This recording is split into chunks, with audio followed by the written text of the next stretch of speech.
this past week has been like for you? I mean, mentally keeping your focus with everything going on when it seemed like there was maybe some uncertainty. What's this past week been like for you? Just chilled. I've just been chilling out with, my daughter and my coach training. And, just getting prepared. Everything else is bullshit.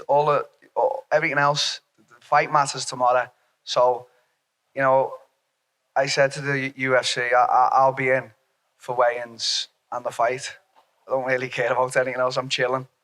It's probably easier in some ways. You didn't have to mess with us all week. Yeah. Talk to us about the cut that you did have. I mean, how big did you ultimately get? And I mean, how much did you have to cut? And I mean, is this the right weight class for you? Yeah, I've misjudged it a little tiny bit this time because obviously you get ahead of yourself. So I know some guys in the past who've moved up and then still missed weight because you think, oh, now, I've got how many ever kilos to gain. I didn't do that. I wanted to stay around what I would walk at welter, which was massive anyway. But fight week, I knew going in 6-7 kilos for me is perfect. With more energy levels, for welterweight, it was 3-4 weeks out. I'm practically starving myself and walking around with no energy, no motivation to train. You know what I mean? So the only little bit of lack of energy I had was halfway through the weight cut last night. I was like, oh, I could feel my energy gone because no calories. But this week I've been on fire. I've had a training week, so this is a good weight. And I'm happy with the cut, with everything. I'm happy with this week. I'm just so happy.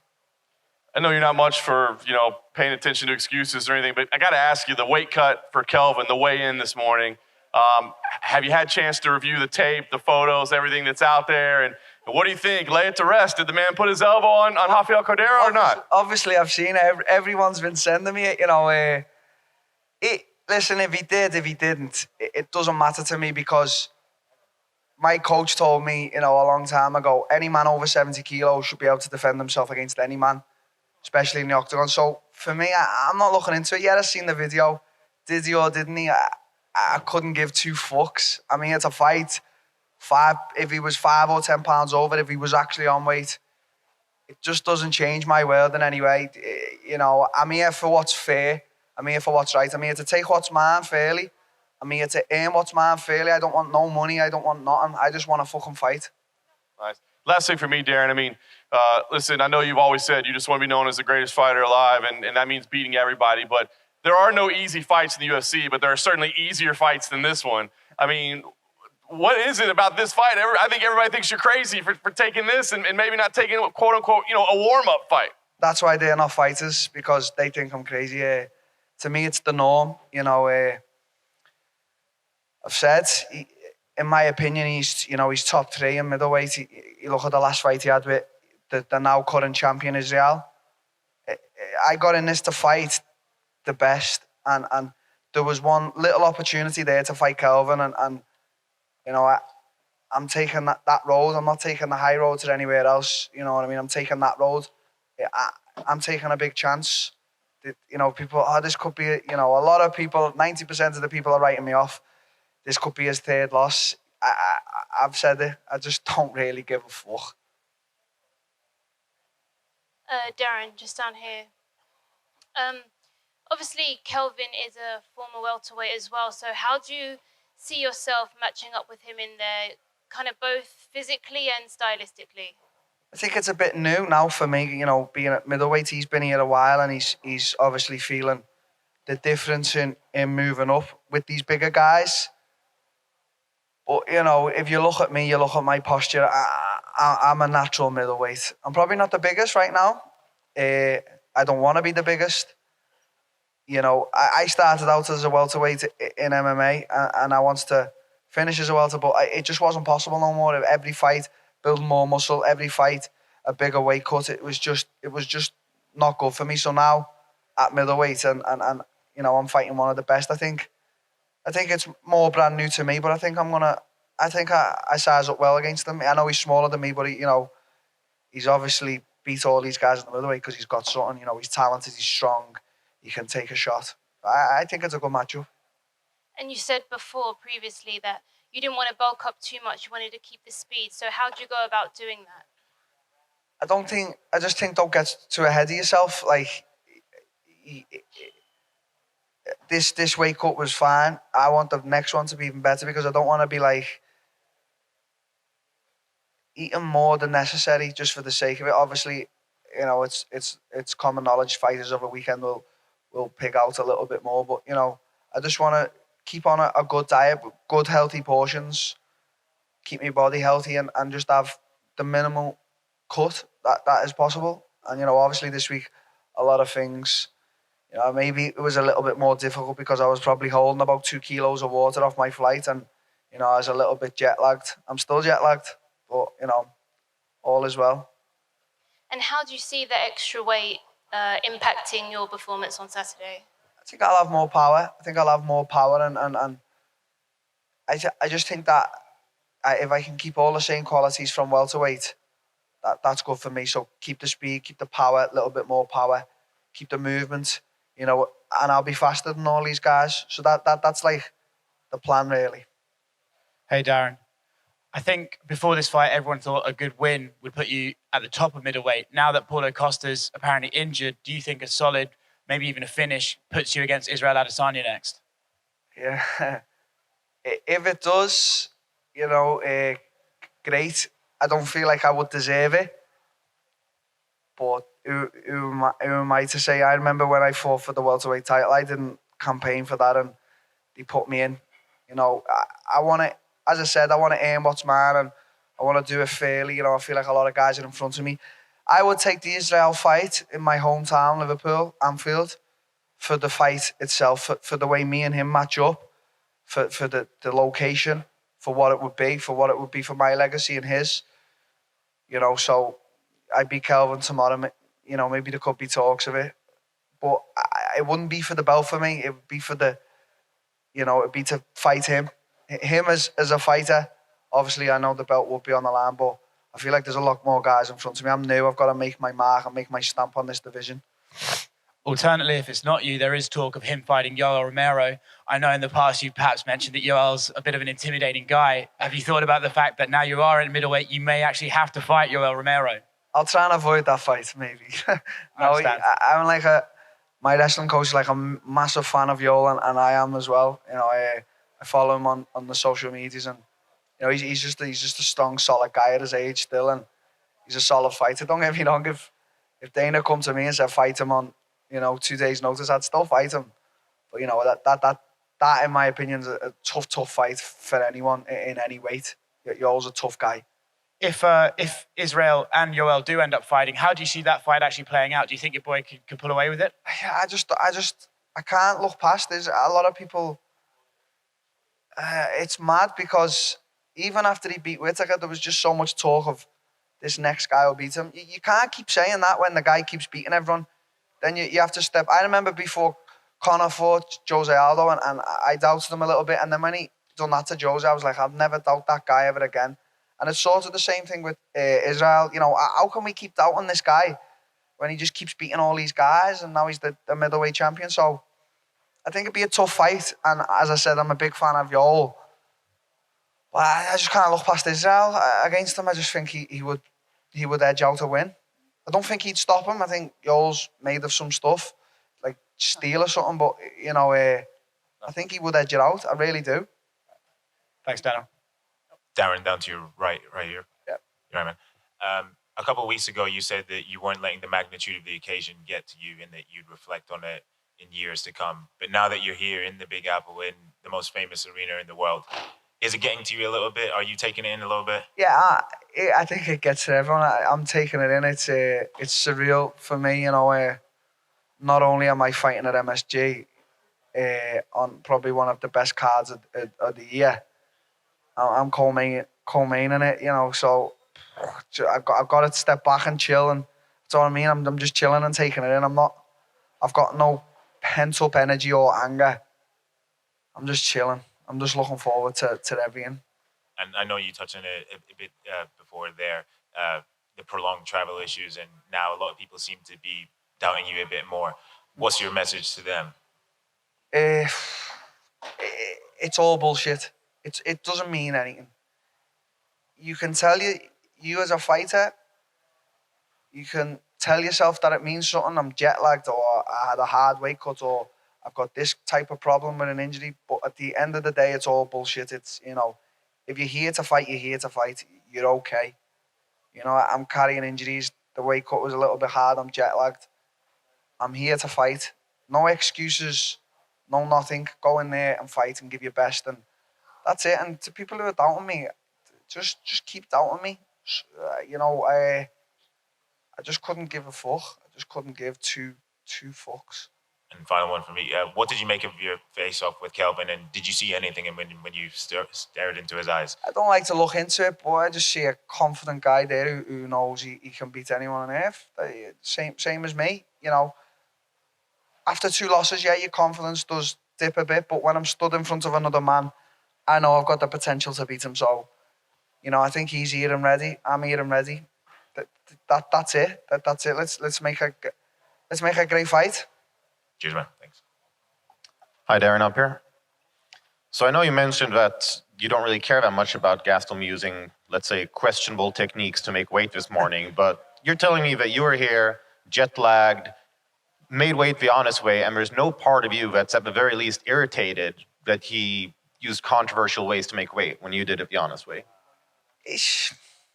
It just is what it is. If he did, if he didn't, we'll never know. We'll never know. It's that. If it was like we were talking 20, 30 pounds, I'd be like, come on, you're taking the fucking piss. 10 pounds. But, if he has cheated, it's only going to be a pound or 2 or what, 3. Well, Jennifer Maya missed weight. She pays 25% of her purse to her opponent, and Yeah. That could potentially have been you getting 25% of Kelvin's. I think I am getting 25% of it, but I don't want it. It's not mine to take.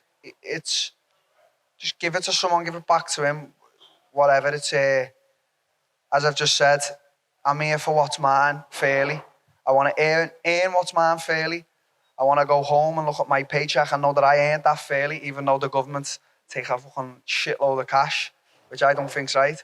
But that's it. Give it to the heavyweight's daughter who's missing.